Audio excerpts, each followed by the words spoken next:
Hello everybody, आज मैं आपको ह्यूमन ईयर के बारे में बताने जा रही हूँ।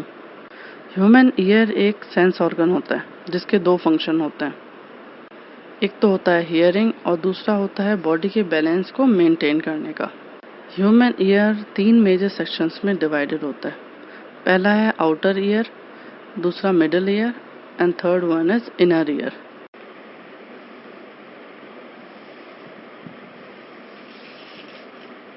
सबसे पहले है आउटर ईयर, जिसके पार्ट हैं पिन्ना और external auditory meatus. Pinna outer ear का कार्टिलेज पार्ट है जो कि स्किन से कवर होता है।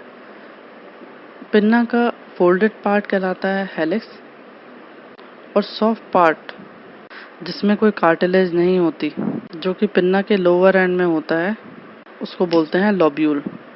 पिन्ना साउंड वेव्स को कैच करता है और उन साउंड वेव्स को ईयर कनाल के थ्रू मिडिल ईयर तक पहुंचाता है।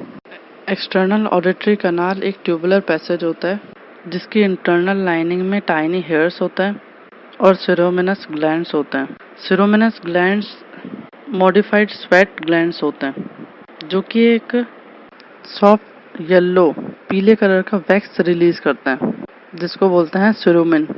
अब आउटर ईयर के फंक्शन क्या होते हैं? पहला, ये साउंड वेव्स को टिम्पैनिक मेम्ब्रेन और ईयर ड्रम की टुवर्ड्स मूव करते हैं, पहुंचाते हैं। और दूसरा, सिरोमिनस ग्लैंड से जो सिरोमिन रिलीज होता है वो फॉरेन बॉडीज को, जैसे कि जर्म्स, डस्ट, इन सब को ईयर में एंटर करने से रोकता है, प्रिवेंट करता है।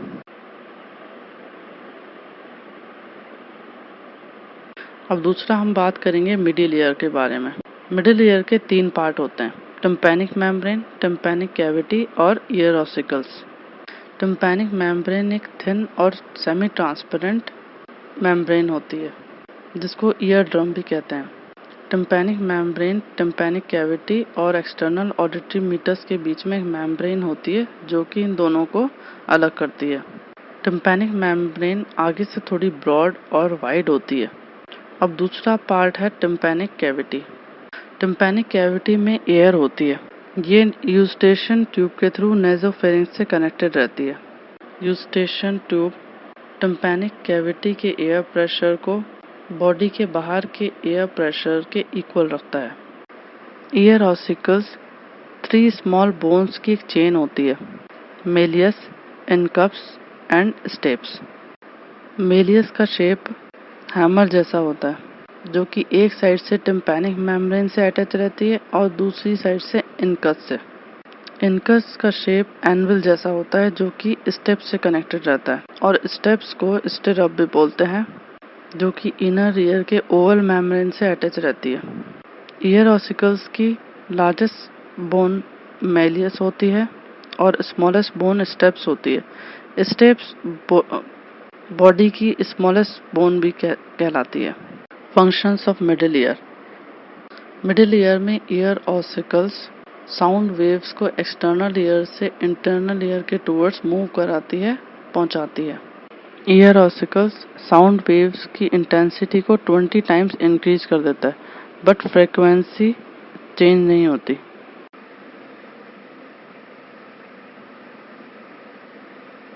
अब हम बात करेंगे इनर ईयर के बारे में। इनर ईयर को लैबिरिंथ भी बोलते हैं, जिसमें एक फ्लूइड होता है। इनर ईयर के 2 पार्ट्स होते हैं: bony and membranous labyrinth. Bony labyrinth कुछ चैनल्स की सीरीज होती है जिसके 3 रीजन्स होते हैं: cochlea, vestibule and semi circular canals. Bony labyrinth के इनर साइड में मेम्ब्रेनस लैबिरिंथ होता है। मेम्ब्रेनस लैबिरिंथ के आउटर साइड में पैरालिम्फ होता है और इनर साइड में एंडोलिम्फ होता है। पैरालिम्फ और एंडोलिम्फ फ्लूइड होते हैं। इनर ईयर और लैबिरिंथ का कॉइल्ड पोर्शन कॉक्लिया कहलाता है। Reissner's membrane and basilar membrane cochlea को 3 चैम्बर्स में डिवाइड करती है: upper scala vestibuli, middle scala media and lower scala tympani. Scala media में एंडोलिम्फ होता है। स्काला वेस्टिबुलाई की एंडिंग ओवल विंडो और फेनेस्ट्री ओवलिस में होती है। स्काला टिम्पैनी टर्मिनेट करता है राउंड विंडो में जो कि मिडिल ईयर में ओपन होता है। कॉक्लिया की बेसिलर मेम्ब्रेन पर एक स्ट्रक्चर होता है जिसको बोलते हैं ऑर्गन ऑफ कॉर्टी। इसमें हेयर सेल्स होते हैं जो कि ऑडिटरी रिसेप्टर्स साउंड वेव्स को नर्व इम्पल्सेस में ट्रांसलेट करने का काम करते हैं।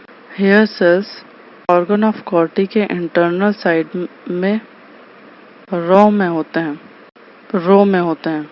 हेयर सेल्स का basal end efferent nerve fibres और सेंसरी नर्व फाइबर से कांटेक्ट में होते हैं।